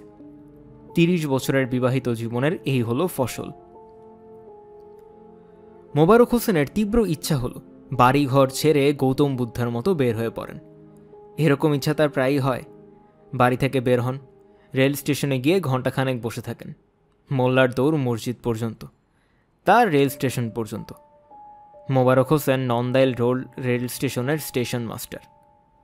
রাত 9টায় একটা আপ ট্রেন ছেড়ে দিয়ে খেতে এসেছিলেন। খেতে এসে এই বিপত্তি, সিম আর ফুলকপির ঘোট বানিয়ে বসে আছে। মোবারক হোসেন মাফলার দিয়ে কান ঢাকতে শুরু করলেন। এটা হলো তার ঘর ছেড়ে বাইরে যাবার সংকেত। অতি সহজে তার কানে ঠান্ডা লেগে যায় বলে সবসময় মাফলার দিয়ে কান ঢাকতে হয়। আর এবছর তুন্দ্রা অঞ্চলে শীত পড়ছে, আগুনের উপর বসে থাকলেও শীত মানে না। যাচ্ছ কোথায়? তিনি জবাব না দিয়ে গায়ে চাদর জড়ালেন। স্টেশনে যাচ্ছ? তিনি এই প্রশ্নের জবাবও দিলেন না। হাত মোজা পরতে লাগলেন। হাত মোজা পরা ঠিক হচ্ছে না। মনোয়ারা মাত্র কিছুদিন আগে হাত মোজা বুনে দিয়েছেন। তার উচিত হাত মোজা জোড়া নর্দমায় ফেলে দেয়া, কিন্তু বাইরে মাঘ মাসের দুর্দান্ত শীত। খোলা মাঠের উপর রেল স্টেশন, শীত সহ্য হবে না। গৌতম বুদ্ধ কপিলাবস্তুতে না থেকে যদি নান্দাইল রোডে থাকতেন এবং মাঘ মাসে গৃহত্যাগ করতেন, তাহলে তিনিও হাত মোজা পরতেন, গলায় মাফলার বাঁধতেন। রাতে ফিরবে, না ফিরলে বলে যাও, দরজা লাগিয়ে দেব। যা ইচ্ছা করো। আমি কিন্তু শুয়ে পড়লাম, রাত দুপুরে ফিরে এসে দরজা ধাক্কাধাক্কি করবে না। তোর বাপের দরজা, সরকারি দরজা, আমার যখন ইচ্ছা ধাক্কাধাক্কি করব। তুই তো কারি করবে না, আমি তোমার ইয়ার বন্ধু না। চুপ, একদম চুপ, নো টক। মোবারক হোসেন অগ্নিদৃষ্টিতে স্ত্রীর দিকে তাকালেন। সেই দৃষ্টির অর্থ তুমি জাহান্নামে যাও। তিনি ঘরের কোনায় রাখা ছাতা হাতে বের হয়ে গেলেন। তিনি বের হওয়া মাত্র দরজা বন্ধ করার ছপাং শব্দ হল। মোবারক হোসেন ফিরে এসে বন্ধ দরজায় প্রচণ্ড লাথি বসালেন। এতে তার রাগ সামান্য কমল। তিনি রেল স্টেশনের দিকে রওনা হলেন। রাত নিশুতি, ভয়াবহ ঠান্ডা পড়েছে। রক্ত মাংস ভেদ করে শীত হাড়ের মজ্জায় চলে যাচ্ছে। কুয়াশায় চারদিক ঢেকে গেছে, এক হাত দূরের জিনিসও দেখা যায় না, অথচ শুক্লপক্ষ আকাশে চাঁদ আছে। মোবারক হোসেনের পকেটে 2 ব্যাটারির টর্চও আছে। টর্চ জ্বালাতে হলে চাঁদের ভেতর থেকে হাত বের করতে হয়। তিনি তার প্রয়োজন বোধ করছেন না। গত 10 বছর তিনি এই রাস্তায় যাতায়াত করছেন, চোখ বেঁধে দিলেও চলে আসতে পারবেন। রেল স্টেশনের আলো দেখা যাচ্ছে। পয়েন্টসম্যান হেদায়েত স্টেশনেই ঘুমায়। সে মনে হয় আছে। আজ তার বোনের বাড়িতে যাওয়ার কথা, মনে হয় যায়নি। যে শীত নেমেছে, যাবেই বা কোথায়? মোবারক হোসেন স্টেশনের বাতি দেখে খানিকটা স্বস্তি বোধ করলেন।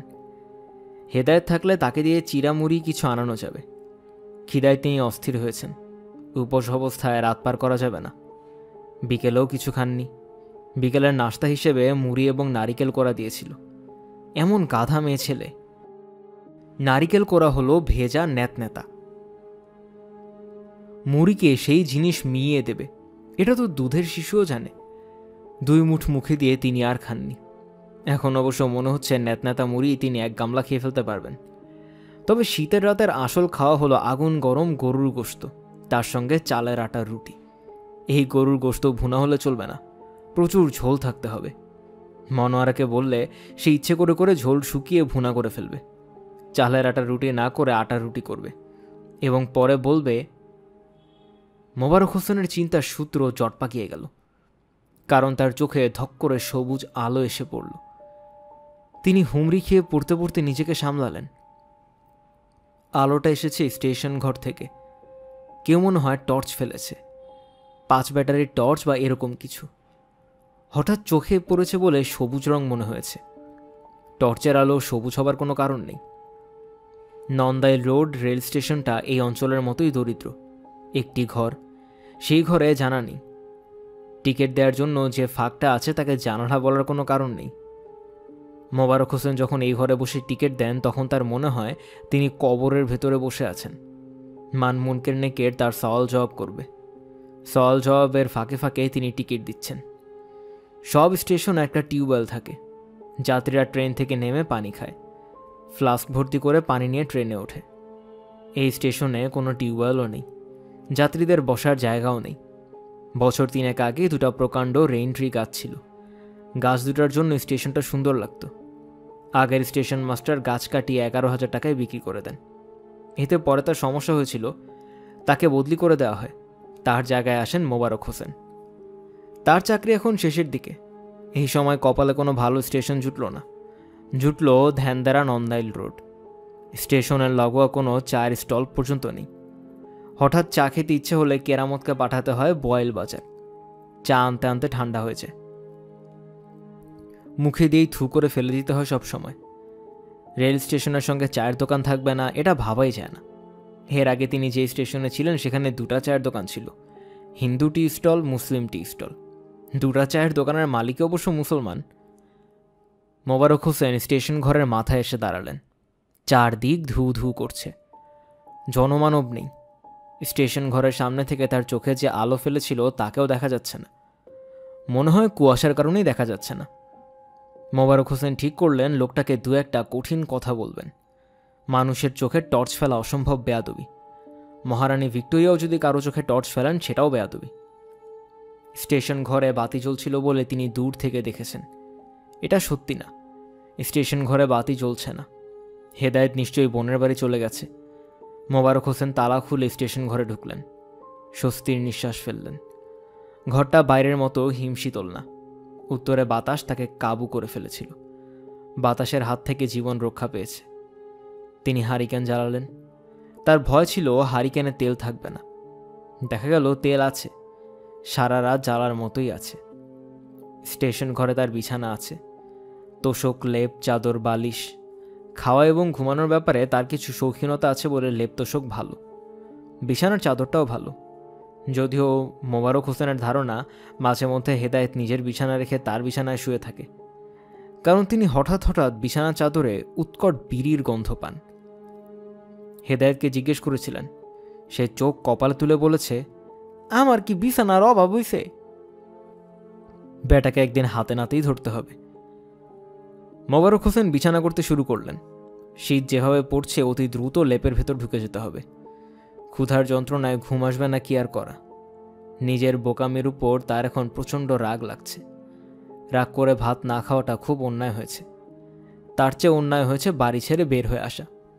তিনি কেন বাড়ি ছাড়বেন? 1 কাপ গরম চা পাওয়া গেলেই ভয়ঙ্কর রাতটা পার করে দেওয়া যেত। মোবারক হোসেন ঠিক করে ফেললেন এবারের বেতন পেয়েই একটা কেরোসিনের চুলা কিনবেন, একটা সসপ্যান, চা পাতা, চিনি। যখন ইচ্ছা হলো নিজের চা বানিয়ে খেলেন। মুড়ির টিনে কিছু মুড়ি থাকলো, মুড়ির সঙ্গে খেজুর গুড়। শীতের রাতে মুড়ি আর খেজুর গুড় হলো বেহেশতি খানা। ডিম থাকলে সসপ্যানে পানি ফুটিয়ে একটা ডিম সেদ্ধ করে ফেলা, গরম ভাপ ওঠা ডিম সিদ্ধ লবণের ছিটা দিয়ে খাওয়া। উফ! মোবারক হোসেনের জিভে পানি এসে গেল। মোবারক হোসেনের খাদ্য সংক্রান্ত চিন্তার সূত্রটি আবারও জট পাকিয়ে গেল। আবারও তার চোখে সবুজ আলো ঝলসে উঠল, এমন কড়া আলো যে আলো নিভলে চারদিকে কিছুক্ষণের জন্য অন্ধকারে ডুবে যায়। হারিকেনের আলো সেই অন্ধকার দূর করতে পারে না। চিকাদের কিচমিচ জাতীয় কিছু শব্দ শুনলেন। শব্দটা আসছে দরজার কাছ থেকে। ছায়ামূর্তির মতো কিছু একটা দরজায় দাঁড়িয়ে। সবুজ আলোর ঝলক চোখ থেকে না গেলে ছায়ামূর্তির ব্যাপারটা পরিষ্কার হবে না। ভূত প্রেত না তো? আয়াতুল কুরসিটা পড়া দরকার। সমস্যা হচ্ছে এই সূরাটা তার মুখস্থ নেই, মনোয়ারার আছে। সে কারণে অকারণে আয়াতুল কুরসি পড়ে, কে জানে এখনো হয়তো পড়ছে। খালি বাড়ি, মেয়ে ছেলে একা আছে, ভয় পাবারই কথা। শীতকাল আবার ভূত প্রেতের আনাগোনা একটু বেশিই থাকে। মোবারক হোসেনের চোখে আলস হয়ে এসেছে। তিনি হাঁ করে দরজার দিকে তাকিয়ে আছেন। চিৎকার কিচকিচ শব্দটা সেখান থেকেই আসছে। দরজা ধরে একজন মেয়ে মানুষ দাঁড়িয়ে আছে। কিচকিচ শব্দটা সেই করছে। যে দাঁড়িয়ে আছে সে আর যাই হোক ভূতপ্রেত না। ভূতপ্রেত হলে টর্চলাইট নিয়ে দাঁড়িয়ে থাকবে না, ভূতের পায়ে বুট জুতা থাকবে না, মাথায় হ্যাট জাতীয় জিনিসও থাকবে না, চোখে রোদ চশমাও থাকবে না। মোবারক হোসেন বিড়বিড় করে বললেন, আপনার পরিচয়? বলেই মোবারক হোসেন মেয়েটির দিক থেকে দৃষ্টি ফিরিয়ে নিলেন, কারণ তার ভয় হতে লাগলো মেয়েটি বলে বসবে আমি মানুষ না অন্য কিছু। এখন তার মনে হচ্ছে ভূত প্রেতের হাতে টর্চ লাইট থাকতেও পারে, এটা বিচিত্র কিছু না। একবার তিনি একটা গল্পে শুনেছেন, রাতে এক ভূত সাইকেল চালিয়ে যাচ্ছিল, তবে সাইকেলের চাকা রাস্তায় ছিল না, রাস্তা থেকে আধা ফুটের মতো উপরে ছিল। ভূত যদি সাইকেল চালাতে পারে তাহলে টর্চ লাইটও হাতে নিতে পারে, চোখেরও চশমাও পড়তে পারে, চিকার মতো কিচকিচও করতে পারে। আমার নাম এলা, আপনি কি আমার কথা এখন বুঝতে পারছেন? জি। পরিষ্কার বুঝতে পারছেন? জি। বাংলা ভাষায় কথা বলছেন, বুঝবো না কেন? না, আমি বাংলা ভাষায় কথা বলছি না, আমি আসলে কোনো ভাষাতেই কথা বলছি না। আমার চিন্তাগুলো সরাসরি আপনার মাথায় পাঠিয়ে দিচ্ছি। আপনি যে ভাষায় কথা বলছেন সেই ভাষা আমি বুঝতে পারছি না, তবে আপনার মস্তিষ্কের চিন্তা আমি বুঝতে পারছি। জি আচ্ছা, ধন্যবাদ। আপনি এই ক্ষমতাকে দয়া করে কোনো টেলিপ্যাথি বিদ্যা ভাববেন না, এই ক্ষমতা আমার নেই। আমি এই কাজটার জন্য ছোট একটা যন্ত্র ব্যবহার করছি, যন্ত্রটার নাম LG9000, কিংবা LG9000ও বলতে পারেন। জি আচ্ছা, ধন্যবাদ। আপনি কি আমাকে ভয় পাচ্ছেন? জি না। আয়াতুল কুরসির ব্যাপারটা কি?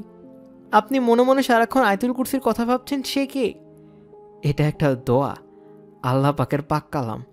এই দোয়া পাঠ করলে মন থেকে ভয় দূর হয়, জিন ভূতের আশ্রয় থেকে আল্লাহ পাক মানবজাতিকে রক্ষা করেন। তার মানে আপনি আমাকে ভয় পাচ্ছেন? হ্যাঁ। জি না। ভয় না পেলে ভয় কাটানোর দোয়া পড়ছেন কেন?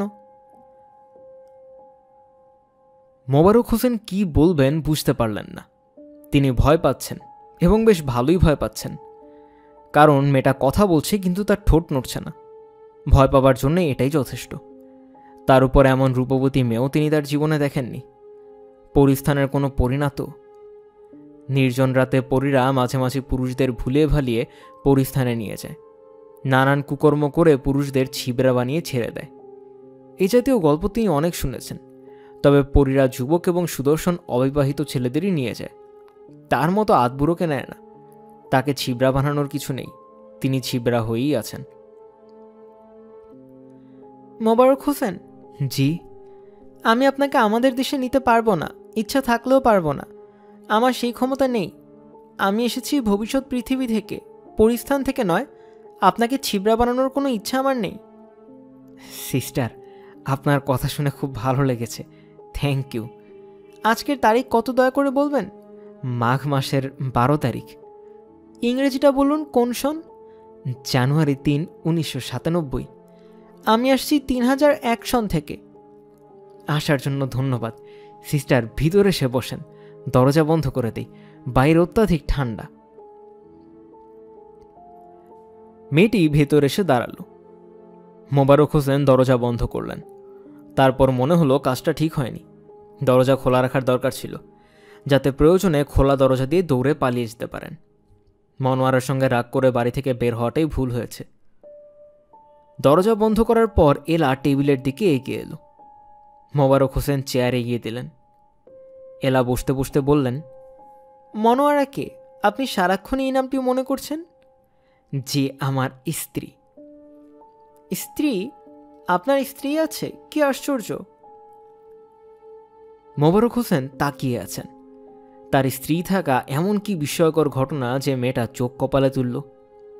রাস্তায় ভিক্ষা করে যে ফকির, তারও একটা ফকিরনি থাকে। তিনি রেলে কাজ করেন, ছোট চাকরি হলেও সরকারি চাকরি, কোয়ার্টার আছে। স্ত্রীর উপর কি কোনো কারণে আপনি বিরক্ত হয়ে আছেন? ইয়েস সিস্টার, তার উপর রাগ করেছি বলে স্টেশনে এসে একা একা বসে আছি। খুবই ইন্টারেস্টিং পয়েন্ট। LG9000 এই পয়েন্ট নোট করছে। বিজ্ঞান কাউন্সিলে আমরা আপনার কথা বলবো। র্যান্ডম স্যাম্পলের আপনি সদস্য হচ্ছেন। আশা করি আপনার বা আপনার স্ত্রীর এই বিষয়ে কোনো আপত্তি হবে না। জি না ম্যাডাম। এতক্ষণ সিস্টার বলছিলেন, এখন ম্যাডাম বলা শুরু করলেন। সিস্টার ডেকে স্বস্তি পাচ্ছিলাম না। সিস্টার ডাকের মধ্যে হাসপাতালের গন্ধ। হাসপাতাল মানে অসুখ বিসুখ, সেই তুলনায় ম্যাডাম ডাকাটা ভালো। স্ত্রীর উপর রাগ করে তখন আপনি স্টেশনে থাকার জন্য চলে আসেন, আর যখন স্টেশনে আসেন না তখন স্ত্রীর প্রতি থাকে আপনার ভালোবাসা। জি না, রাগ করে অনেক সময় বাসায় থাকি। গতকাল রাগ করেছিলাম, তারপরেও বাসায় ছিলাম। কি কারণে রাগ করেছেন বলতে কি কোনো বাধা আছে? জি না ম্যাডাম, বলতে বাধা নেই। তাহলে বলুন। আজ রাগ করেছি কারণ আজ সে ফুলকপি আর সিম একসঙ্গে দই কই মাছের ঝোল রান্না করছে। এটা কি বড় ধরনের কোনো অন্যায়? সিম এবং ফুলকপি একসঙ্গে রান্না করা যায়, অনেকে পছন্দ করে, আমি করি না। অনেককে দেখবেন সব তরকারির সঙ্গে ডাল নিছে, মাছ ভাজা নিছে, তার সঙ্গেও ডাল। মাছ ভাজার একরকম টেস্ট, ডালের আরেক রকম টেস্ট, দুইটাকে কি মেশানো যায়? তাহলে দুধ দিয়ে আর মাগুর মাছের ঝোল দিয়ে মাখায় খেলেই তো হইতো। আমার পয়েন্টটাকে সিস্টার ধরতে পারলেন? ধরার চেষ্টা করছি। আপনি আমাকে এক এক সময় এক একটা ডাকছেন, কখনো সিস্টার, কখনো ম্যাডাম। আপনি সরাসরি আমাকে এল ডাকতে পারেন। ধন্যবাদ। রাগের প্রসঙ্গে ফিরে আসি। গতকাল কী নিয়ে রাগ করেছেন? চা দিতে বলেছি, চুমুক দিয়ে দেখি ঠান্ডা। ঠান্ডায় যদি খাই তাহলে চা খাবার দরকার কি? শরবত খেলেই হয়। শুধু ঠান্ডা হলেও কথা ছিল। দেখি এলাচের গন্ধ। চা কি পায়েস নাকি যে এলাচ দিতে হবে? ম্যাডাম ঠিক বলেছি না? আমি বলতে পারছি না, কারণ চা নামক বস্তুটি সম্পর্কে আমার ধারণা নেই। শীতের সময় খুবই উপকারী। নেক্সট টাইম আসেন, ইনশাল্লাহ আপনাকে চা খাওয়াবো। চা, চিনি, দুধ সব থাকবে। আর কখনো আসবো বলে মনে হচ্ছে না। আপনার স্ত্রীর সঙ্গে আর যেসব কারণে রাগারাগি হয় সেটা কি বলবেন? আপনাদের সব রাগারাগির উৎস কি খাদ্যদ্রব্য? জি না ম্যাডাম, ওর খাসিলত খারাপ, সব কিছুর মধ্যে উল্টাপাল্টা কথা বলবে। আমি যদি দক্ষিণ বলি, আমার বলাটা যদি তার অপছন্দ হয়, দক্ষিণ না বলে তার বলা উচিত পূর্ব বা পশ্চিম, তা বলবে না, সে সোজা বলবে উত্তর। আপনি বলতে চাচ্ছেন বিপরীত? 110 ভাগ বিপরীত। 110 ভাগ বিপরীত মানে কি? 100 ভাগের বেশি তো কিছু হতে পারে না। আপা, কথার কথা। আপা বলছেন কেন? আপনাকে বড় বোনের মতো লাগতেছে, এই জন্যে। দোষ হয়ে থাকলে ক্ষমা প্রার্থী। দোষ ত্রুটি না, আপনার কথাবার্তা সামান্য এলোমেলো লাগছে। যাই হোক, পুরনো প্রসঙ্গে ফিরে যাই। আপনার এবং আপনার স্ত্রী সম্পর্ক তো হলে ভালো না। আপনি বলুন ম্যাডাম, ভালো হবার কোনো কারণ আছে? আপনারা কি একে অন্যকে কোনো গিফট দেন? একবারে যে দেই না তা না, ঈদে চাঁদে দেই, না দেওয়াই উচিত। তারপরেও দেই, এবং তার জন্য যেসব কথা শুনতে হয়, উফ। একটা বলুন শুনি। ঘরের কিচ্ছা বাইরে বলা ঠিক না, তারপরেও জানতে চাচ্ছেন যখন, বলি। গত রোজার ঈদে আমি নিজে শখ করে একটা শাড়ি কিনে আনলাম। হালকা সবুজের উপর লাল ফুল, বড় ফুল না, ছোট ছোট ফুল। সে শাড়ি দেখে মুখ বাঁকা করে বলল, তোমাকে শাড়ি কে আনতে বলছে? লাল শাড়ি আমি পরি, আমি লম্বা মানুষ, বহরে ছোট জাকাতে শাড়ি, এইটা কিনে আসছো? জাকাতের শাড়ির ব্যাপারটা বুঝলাম না। গরিব দুঃখীকে দানের জন্য দেওয়া শাড়ি। শাড়ি বলা ঠিক না, বড় সাইজের গামছা। শেষ প্রশ্ন করি, আপনার স্ত্রীর প্রতি আপনার এখন তাহলে কোনো ভালোবাসা নেই? ভালোবাসা থাকবে না কেন বলেন?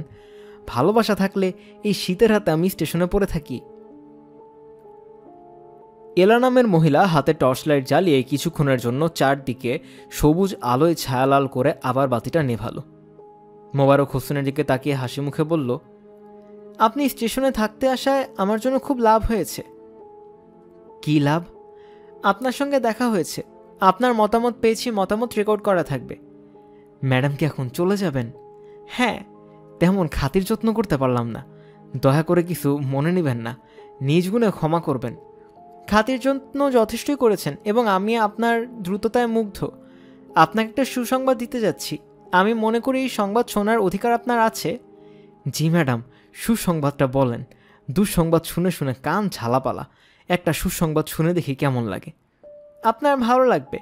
ভবিষ্যৎ পৃথিবী যেখান থেকে আমি এসেছি সেই পৃথিবীতে পুরুষ সম্প্রদায় নেই, শুধুই নারী। মোবারক হোসেনের মুখ হা হয়ে গেল। ভবিষ্যৎ পৃথিবীতে পুরুষ নেই, শুধুই নারী। এর মধ্যে সুসংবাদটা কোথায় মোবারক হোসেন ধরতে পারলেন না। ভবিষ্যৎ পৃথিবীতে শুধুই পুরুষ, নারী নেই, এটা শুনলেও একটা কথা ছিল। পৃথিবীর যাবতীয় সমস্যার 80% ছিল নারী পুরুষ ঘটিত সমস্যা, প্রেম ঘটিত সমস্যা, একসঙ্গে জীবনযাপনের সমস্যা। ইতিহাসে এমনও আছে যে শুধু একটা নারীর জন্য একটা নগরী ধ্বংস হয়ে গেছে, আছে না? জি আছে, ট্রয় নগরী।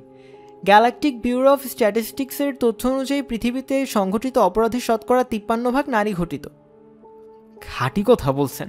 ধর্ষণ, এসিড মারা, নাবালিকা হত্যা, পত্রিকা খুললেই সব জিনিস। আল্লাপাক দয়া করছেন, এখানে পত্রিকা আসে না। মানুষকে এই সমস্যা থেকে মুক্তি দেবার জন্য বিজ্ঞান কাউন্সিল একটা বৈপ্লবিক সিদ্ধান্ত নেয়। তাদের সিদ্ধান্ত হচ্ছে পৃথিবীতে পুরুষ এবং মহিলা বলে দু ধরনের মানব সম্প্রদায় থাকবে না, হয় থাকবে শুধু পুরুষ অথবা শুধু মহিলা। যুক্তিসঙ্গত কারণেই শুধু মহিলা রাখার সিদ্ধান্ত গ্রহণ করা হয়, কারণ মহিলাদের ভেতরে 2 রকমের ক্রোমোজোম এক্স এবং ওয়াই আছে। বুঝতে পারছেন? মোবারক হোসেন কিছুই বুঝল না, তাও বললেন, জি, আপনার কথাবার্তা পানির মতো পরিষ্কার, দুধের শিশুও বুঝবে। বংশবৃদ্ধির জন্য একসময় পুরুষ এবং রমণীর প্রয়োজন ছিল, এখন সেই প্রয়োজন নেই। মানব সম্প্রদায়ের বংশবৃদ্ধি এখন মাতৃগর্ভে হচ্ছে না, ল্যাবরেটরিতে হচ্ছে। শিশু পালনের যন্ত্রণা থেকেও মানব সম্প্রদায়কে মুক্তি দেওয়া হয়েছে। ও, বর্তমান পৃথিবী সুন্দরভাবে চলছে, সমস্যাহীন জীবনযাত্রা। তারপরেও বিজ্ঞান কাউন্সিল মাঝে মাঝে প্রশ্ন ওঠে পুরুষশূন্য পৃথিবীর এই ধারণায় কোনো ত্রুটি আছে কিনা। তখন এই তথ্য সংগ্রহের জন্য প্রাচীন পৃথিবীতে স্কাউট পাঠানো হয়। আমরা তথ্য সংগ্রহ করি। আমাদের পাঠানো তথ্য দৃঢ়ভাবে সমর্থন করে পুরুষশূন্য পৃথিবী আদর্শ পৃথিবী। আমরা পুরুষরা কি খারাপ? আলাদাভাবে খারাপ না, তবে পুরুষ যখন মহিলার পাশে থাকে তখন খারাপ। সবুজ আলো আবারও চোখ ধাঁধিয়ে দিল। আলো নিভে যাবার পরে অনেকক্ষণ পর্যন্ত মোবারক হোসেন চোখে কিছু দেখতে পেলেন না। অন্ধকারে চোখ শুয়ে আসার পর তিনি দেখলেন ঘরে আর কেউ নেই, তিনি একা। মোবারক হোসেন সিগারেট ধরালেন এবং সঙ্গে সঙ্গেই নিশ্চিত হলেন এতক্ষণ যা দেখেছেন সবই চোখের ধান্দা। মন মেজাজ ছিল খারাপ, শীতও পড়েছে ভয়াবহ, সব মিলিয়ে চোখে ধান্দা রেখেছেন। এটা একটি স্টেশনে থাকা ঠিক না, আবারও চোখে ধান্দা লাগতে পারে। স্ত্রীর সঙ্গে রাগ করে বের হয়ে এসে আবার ফিরে যাওয়াটা অত্যন্ত অপমানকর, কিন্তু কি আর করা, মানুষ হয়ে জন্ম নিলে বারবার অপমানের ভেতর দিয়ে যেতে হয়। বাসায় ফিরে গেলেও খাওয়া দাওয়া করা যাবে না, কিছুটা রাগ তাতে দেখানো হবে। মোবারক হোসেন বাড়িতে ফিরলেন। মনোয়ারা বলা মাত্র হাত মুখ ধুয়ে খেতে বসলেন। মনোয়ারা এর মধ্যেই ফুলকপি দিয়ে কই মাছের ঝোল করেছেন এবং সেই ঝোল এত সুস্বাদু হয়েছে যা বলার মতো না। রান্নাবান্নার কোনো ইতিহাসের বই থাকলে কই মাছের এই ঝোলের কথা স্বর্ণাক্ষরে সেই বইয়ে লেখা থাকার কথা। মোবারক হোসেনের খুব ইচ্ছা করছে এই কথার স্ত্রীকে বলা, শুনলে বেচারি খুশি হবে, কিন্তু তিনি কিছু বললেন না, কারণ মনোয়ারার চোখ লাল এবং ফোলা। সে এতক্ষণ কাঁদছিল। মোবারক হোসেন যতবারই রাগ করে বাইরে চলে যান ততবারই মনোয়ারা কেঁদে চোখ ফুলিয়ে থাকেন। এই তথ্যটা মোবারক হোসেনের মনে থাকে না। মোবারক হোসেন নরম গলায় বললেন, বউ ভাত খাইছো? না। মোবারক হোসেন ভাত মাখিয়ে নলা করে স্ত্রীর মুখের দিকে এগিয়ে বললেন, দেখি হা করো তো। ঢং করবেন না তো, ঢং অসহ্য লাগে। অসহ্য লাগলেও এ ধরনের ঢং মোবারক হোসেন প্রায়ই করেন। এলা নামের মেয়েটাকে এই গুরুত্বপূর্ণ কথাটা বলাই হয়নি। মোবারক হোসেন মনোয়ারার দিকে তাকিয়ে বললেন, কই খাও, ভাত হাতে কতক্ষণ বসে থাকবো? বুড়া বয়সে মুখে ভাত, ছি বলেও তিনি এগিয়ে এলেন, তার মুখ ভর্তি লজ্জা মাখা হাসি।